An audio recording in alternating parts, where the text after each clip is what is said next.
Hello friends, I welcome you to the learning academy YouTube channel. आज के video में हम लोग पढ़ेंगे मैकेंडर की हार्ड लाइन थ्योरी के बारे में, जो कि पॉलिटिकल स्ट्रगल है लैंड पावर या कॉन्टिनेंटल पावर और सी पावर के बीच में, जिसमें मैकेंडर मानते हैं कि जो हमारा कॉन्टिनेंटल पावर है उसकी विक्ट्री होती है। इसमें हम लोग समझेंगे जो मेन पॉइंट्स हैं हार्ड लाइन थ्योरी के, उसके बारे में डिस्कस करेंगे। जैसे कि हमारा हार्ड लैंड हो गया, वर्ड आइलैंड हो गया, इनर क्रेसेंट हो गया, आउटर क्रेसेंट हो गया। फिर हम डिस्कस करेंगे कि इम्पोर्टेंस क्या है हार्ड लाइन थ्योरी की, और फिर इसके क्रिटिसिज्म के बारे में हम लोग जानेंगे कि क्या इसके डीमेरिट्स रहे हैं, और लास्ट में हम लोग इसका प्रेजेंट डे वैलिडिटी देखेंगे कि हार्ड लाइन की प्रेजेंट डे में इसकी कोई वैलिडिटी है कि नहीं है। तो चलिए वीडियो को स्टार्ट करते हैं।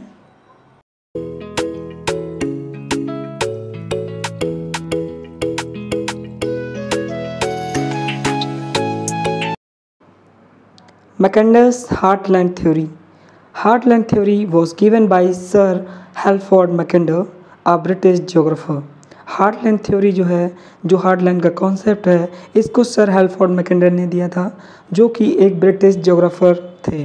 He presented the concept of heartland under the title of the geographical pivot history. जो ज्योग्राफिकल पाइवेट हिस्ट्री है, इस टाइटल के अंतर्गत इन्होंने हार्टलैंड का कॉन्सेप्ट प्रेजेंट किया। किसके आगे प्रेजेंट किया? Before the royal geographical society of London इन 1904।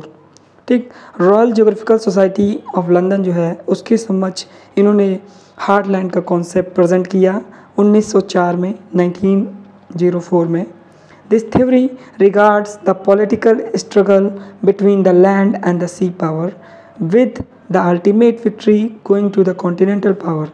इस थ्योरी में ये डिस्कस करते हैं कि जो हमारा लैंड पावर है और सी पावर है, उनके बीच में पॉलिटिकल स्ट्रगल है कि लैंड पावर ज़्यादा वर्चस्व है लैंड पावर का कि हमारा सी पावर का ज़्यादा वर्चस्व है।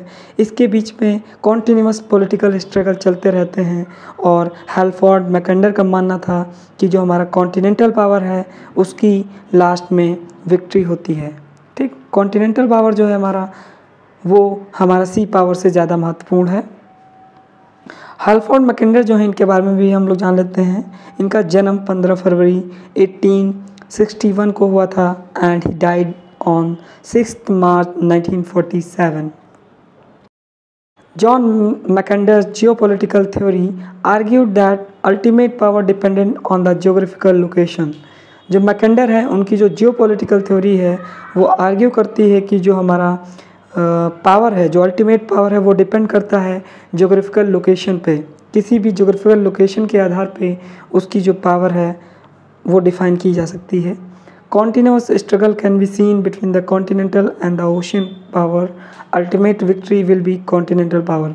जैसा कि हम लोग ने पीछे भी डिस्कस किया है कि हमारा कॉन्टिन्यूस स्ट्रगल चलता रहता है, पॉलिटिकल स्ट्रगल चलता रहता है कॉन्टिनेंट्स के भी, कॉन्टिनेंटल लैंड के बीच में और ओशनिक पावर के बीच में, बट एट लास्ट जो विक्ट्री होती है वो हमारे कॉन्टिनेंटल पावर की होती है। जिसका कंट्रोल कॉन्टिनेंट्स पे होगा, उसका कंट्रोल ओशनिक पावर पे भी होगा। As per Mackinder, world is divided into 4 land masses based on geopolitical strategies, and these are. John Mackinder ने जो लैंड मासेस हैं उनको 4 पार्ट में डिवाइड किया है अकॉर्डिंग टू हिम। जो 4 लैंड मासेस हैं कौन कौन से हैं? पहला हो गया हमारा हार्ड लैंड, दूसरा हो गया वर्ड आइलैंड, तीसरा हो गया इनर क्रेसेंट, चौथा हो गया आउटर क्रेसेंट। एक एक करके हम लोग इसके बारे में डिस्कस करेंगे डिटेल में। Now the heartland. Heartland comprises the central part of Eurasia and surrounded by mountainous fortress by the 3 sides and the Arctic Ocean by the north. It is accessible by the sea power as mountain works like a fortress। जो red colour में picture में show हो रहा है, ये हमारा heartland है। ठीक, हार्टलैंड के अंतर्गत यूरेशिया का मध्य भाग, जो मिडिल पार्ट है यूरेशिया का, वो आता है, और 3 तरफ से पहाड़ी आती हैं, पहाड़ियों के किले आते हैं। उत्तर में आर्कटिक महासागर, आर्कटिक ओशियन मिलता है। ठीक है, और यहाँ समुद्री शक्ति से पहुँचा नहीं जा सकता। जो हमारे ओशनिक पावर हैं उनसे यहाँ पे एक्सेसिबिलिटी बिल्कुल नहीं है, क्योंकि यहाँ पे जो माउंटेन्स पाए जाते हैं वो एक किले की तरह काम करते हैं, एक फोर्ट्रेस की तरह काम करते हैं। इसके बाद हमारा आता है वर्ड आइलैंड। जो हमारा ब्लैक पिक्चर शो कर रही है ये हमारा वर्ड आइलैंड है। World island is comprised of Eurasia and Africa which are 2/3 of the world area. ठीक, जो विश्व का पूरा क्षेत्रफल है उसका 2/3 जो है ये हमारा वर्ड आइलैंड के अंतर्गत आते थे। अब हमारा आ जाता है इनर या फिर मार्जिनल क्राइसेंट। ठीक, इसके अंतर्गत हमारा वेस्टर्न यूरोप आ जाता है, वेस्ट एशिया आ जाता है, इंडियन सब कॉन्टिनेंट्स आ जाते हैं, साउथ ईस्ट एशिया आ जाता है, ईस्टर्न हमारा चाइना आ जाता है। बेसिकली हमारा जो ये पार्ट शो कर रहा है यही हमारा इनर या मार्जिनल क्राइसेंट है। इसके बाद हमारा आ जाता है आउटर और इंसुलर क्राइसेंट। इसके अंतर्गत हमारा नॉर्थ अमेरिका, साउथ अमेरिका और ऑस्ट्रेलिया आ जाता है, जैसा कि पिक्चर में शो किया जा रहा है। हार्डलैंड थ्योरी बेसिकली है क्या? इन 1919 मैकेंडर publish his book democratic ideals and reality. 1919 में हेल्फोर्ड मैकेंडर ने अपनी बुक पब्लिश करी जो कि हमारी थी डेमोक्रेटिक आइडियल्स और रियलिटी, इन विच ही फॉर्मुलेटेड हिज हार्टलैंड थ्योरी। इसके अंदर इन्होंने हार्टलैंड थ्योरी को फॉर्मुलेट किया और उसके बारे में डिस्कस किया। Although Mackinder modified the aerial spread of the pivot area in 1919 and again in the 1943। जो हमारा पावियट एरिया के बारे में इन्होंने डिस्कस किया था हमारी हार्टलैंड थ्योरी के बारे में, उसके स्प्रेड को इन्होंने फिर से करेक्ट किया 1943 में। The essential feature of the heartland concept remained unchanged. But जो इनका मेन कॉन्सेप्ट था हार्टलैंड का वो चेंज नहीं हुआ, वो वैसे के वैसे ही रहा। बट इन्होंने जो हार्टलैंड का एरिया था उस एरिया को रीडिफाइंड किया 1943 में, बट उसका जो सिग्निफिकेंस था हार्टलैंड का वो वैसे के वैसे ही रहा। His theory is stated in 3 lines. जो हमारी पूरी हार्टलैंड थ्योरी है उसमें अगर आप ये 3 लाइन याद रखते हैं तो आपकी थ्योरी लगभग कंप्लीट रहती है। क्या बात करती है यह थ्योरी? पहली जो लाइन है थ्योरी की, who rules the eastern Europe commands the heartland. जिसका कंट्रोल हमारे ईस्टर्न यूरोप पे है उसका कमांड हार्टलैंड पे होगा, और जिसका कमांड हार्टलैंड पे है उसका कमांड वर्ड आइलैंड पे रहेगा, और जिसका कमांड वर्ड आइलैंड पे है उसका कमांड पूरे विश्व पे या वर्ल्ड पे रहेगा। तो चलिए इन लाइनों को पढ़ लेते हैं। Who rules the east Europe commands the heartland. अगर आप ईस्ट यूरोप पे कमांड है आपकी तो आपकी हार्टलैंड पे कमांड होगी। Who rules the heartland commands the word island.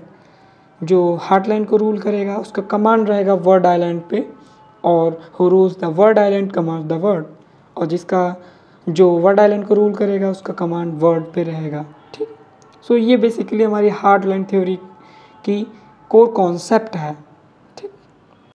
Importance of heartland theory. Heartland theory की इम्पॉर्टेंस क्या है आइए जानते हैं अलग अलग पॉइंट्स के द्वारा। सबसे पहले this theory explains the geopolitical concept. जो हमारी हार्टलैंड थ्योरी है ये जियोपॉलिटिकल कॉन्सेप्ट को एक्सप्लेन करती है, बेहतर तरीके से बताती है। And emphasized the importance of geographical location in the world political and economic power. विश्व के जो राजनीतिक हैं या आर्थिक शक्ति है वो हमारे ज्योग्राफिकल लोकेशन बेस्ड हैं। मतलब जो हमारे पॉलिटिकल पावर है या इकोनॉमिक पावर है वो ज्योग्राफिकल लोकेशन के आधार पर डिटरमाइन की जा सकती है। मतलब जो हमारी पॉलिटिकल पावर है या इकोनॉमिक पावर है, ठीक, वो डिपेंड करती है किसी भी ज्योग्राफिकल लोकेशन के आधार पे। Some believed that this theory inspired Germany to invade Russia in order to control the heartland during the World War II। जब हमारा वर्ल्ड वॉर 2 चल रहा था तो कुछ लोगों का मानना था कि जो जर्मनी ने इन्वेड किया था रसिया में वो इसीलिए था ताकि वे हार्टलैंड पे अपना कंट्रोल कर सकें। During the cold war the USA and USSR try to control the eastern Europe and the inner crescent landmass. जैसा कि इस थ्योरी में डिस्कस भी किया गया है उसी के आधार पर हमारा USA और USSR जो थे उन्होंने ट्राई किया कि वे हमारे ईस्टर्न यूरोप पर कंट्रोल पा सकें। Mackinder attached greater importance to the heartland than either to the inner या आउटर क्राइसेंट। मैकेंडर जो है अपना ज़्यादातर इम्पोर्टेंस हार्टलैंड को देते हैं in comparison to the inner या आउटर क्राइसेंट।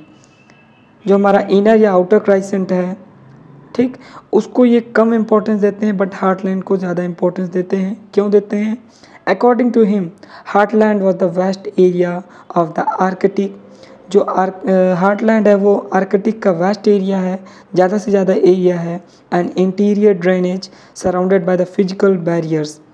हार्टलैंड के चारों तरफ 3 तरफ से हमारा फिजिकल बैरियर्स देखने को मिल सकता है, on all sides except the west, which provided it essential security from outside attack. Security purpose से ये मानते थे कि हमारा हार्टलैंड है वो काफ़ी सुरक्षित है, क्योंकि इसके लगभग चारों तरफ हमारे माउंटेन्स के फोर्ट्रेस पाए जाते हैं, किले पाए जाते हैं, किलेबंदी है, ठीक, जिसकी वजह से ये सुरक्षित स्थान है। 5th पॉइंट जो है, मैकेंडर hoped that the heartland would soon be covered with the railroad network, which would replace the horse and the camel as the means of transport. मैकेंडर का ये भी मानना था कि जो हार्टलैंड है वो जल्दी ही रेल रोड्स, ठीक, रेलवे के द्वारा कवर्ड रेलवे नेटवर्क बिछा दिया जाएगा, जिससे कि हमारा जो सामान का ट्रांसपोर्ट है यहाँ से वहाँ तक, ठीक, ट्रांसपोर्टेशन सिस्टम रिप्लेस कर देगा हॉर्स और कैमल्स को रेलवे के द्वारा, ठीक, ये मानना था मैकेंडर का। तो ये कुछ पॉइंट थे जो हमारे इम्पोर्टेंस बताते हैं हार्टलैंड थ्योरी की, और ये उस टाइम पे इम्प्लीकेबल ज़्यादा थी इन कंपैरिजन टू टुडे या modern day times. We know that relevance of the heartland theory was more at that time when this theory was being presented. आज की तुलना में हार्टलैंड थ्योरी की बहुत सारे क्रिटिसिज्म हैं, ठीक, आइए एक एक करके उनको जानते हैं। मैकेंडर्स prediction contained in his theory did not come true. जो मैकेंडर ने एक्सपेक्टेशन या प्रेडिक्शन किए थे वो ज़्यादातर सही नहीं हैं, except the former Soviet Union. Soviet Union को अगर छोड़ दें तो बाकी जो उन्होंने प्रेडिक्शंस की थी वो लगभग सही नहीं है।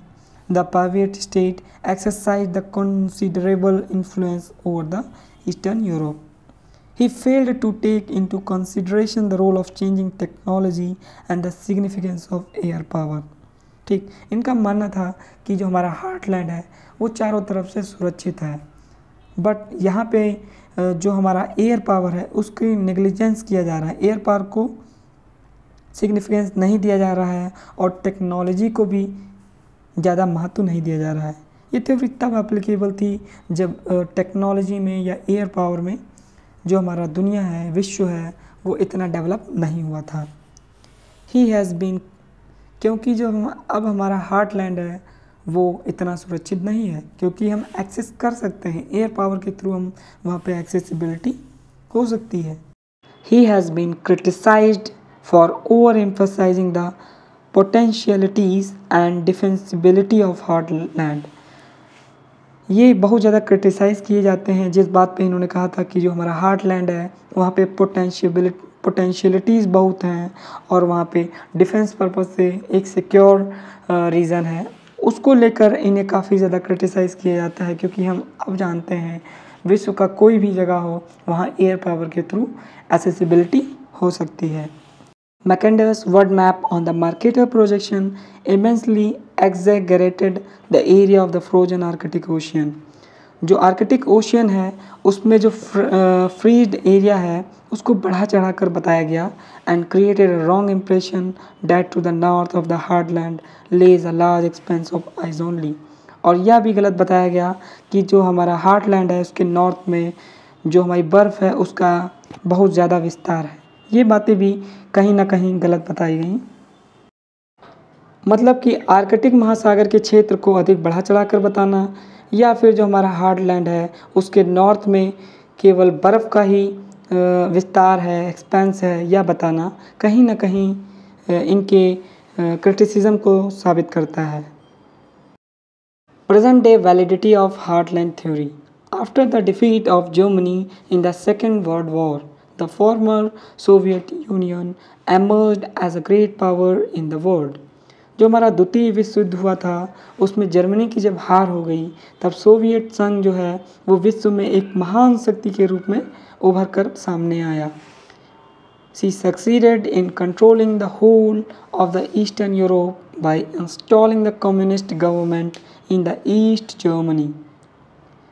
पूर्वी जर्मनी जो हमारी ईस्ट जर्मनी है, और ये हंगरी हो गया, रोमानिया हो गया और पोलैंड हो गया।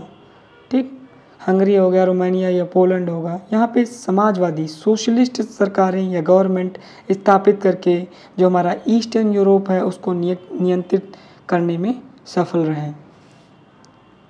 ठीक, Since the former Soviet Union was the heartland state and the East Europe went red, the first time the line of the theory who rules the East Europe commands the heartland came to be true। जो हमारी बात कही गई थी कि जिसका command हमारा eastern Europe पे रहेगा उसका कमांड हमारा हार्टलैंड पे रहेगा, यह बात एकदम सत्य हो गई। The former Soviet Union ruled over East Europe by proxy and commanded the heartland physically। The position of the former Soviet Union after the Second World War was considerably weakened because जो हमारा द्वितीय विश्व युद्ध हुआ, second world war हुआ, उसमें जो हमारा सोवियत यूनियन था उसकी स्थिति काफ़ी कमज़ोर हो गई। क्यों हो गई, आइए जानते हैं। उसके कुछ पॉइंट्स को डिस्कस करते हैं, तब हम जान पाएंगे कि उसकी स्थिति क्यों कमज़ोर हो गई थी। सबसे पहली जो बात थी वो आइडियोलॉजिकल चेंज हुआ of the east Europe which is manifest in the ओवरथ्रोइंग of the communist regime one after the other. जो हमारे लोगों के बीच में आइडियोलॉजिकल चेंज आया उसकी वजह से जो कम्युनिस्ट रजीम है उसको ओवरथ्रो करने की बात फैलती चली गई। दूसरा जो हमारा पॉइंट है, unification of the both Germanys brighten the prospect of the rise of the super state in Europe. दोनों जर्मनी के एकीकरण या यूनिफिकेशन के कारण यूरोप जो था उसके अंदर एक सुपर राज्य के उदय की संभावना बन गई। तीसरा जो पॉइंट है हमारा, declaration of the several republics of the Soviet Union as a sovereign state. जो अलग अलग स्टेट थे उनको संप्रभु राज्य घोषित करने की जो बात कही गई कि वे सॉवरन स्टेट हो जाएंगे, जो सोवियत यूनियन के पार्ट थे वो सॉवरन स्टेट्स बन जाएंगे। अदर इंटरनल प्रॉब्लम्स, जो हमारी अदर इंटरनल प्रॉब्लम्स थी, इकोनॉमिक प्रॉब्लम्स थी, क्योंकि उसको अलग अलग वॉर्स झेलने पड़े थे।